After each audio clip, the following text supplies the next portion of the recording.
والدین اور بیوی میں زیادہ حق کس کا ہے؟ والدین کا جو حق ادا کیا جائے گا وہ یہ کہ ان کو تکلیف سے بچایا جائے. باقی ٹائم زیادہ کس کو دیا جاتا ہے؟ وہ بیوی کو دیا جاتا ہے، اس لیے کہ والدین کو آپ کے زیادہ ٹائم کی ضرورت نہیں ہوتی. تو اس لیے والدین کو اکثر لوگ اپنے والدین کو سفر میں اپنے ساتھ نہیں لے کے جاتے، گھومنے پھرنے جاتے ہیں تو بیوی کو لے کے جاتے ہیں. تو اس لیے کہ بیوی کے حقوق میں یہ چیز داخل ہے. قرآن میں بھی اللہ نے ارشاد فرمایا وصاحبتہ وبنیہ، قرآن میں اللہ نے بیوی کو صاحب کہا ہے.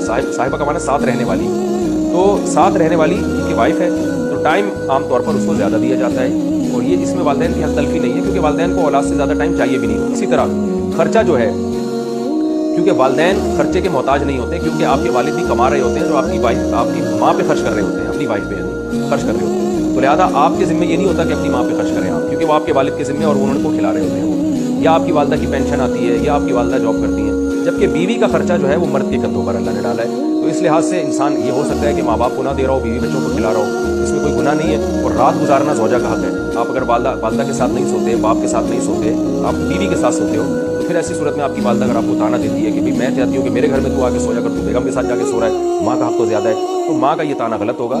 اس لیے کہ ماں کا حق اگرچہ زیادہ ہے لیکن یہ والا حق ماں کا سرے سے ہے ہی نہیں.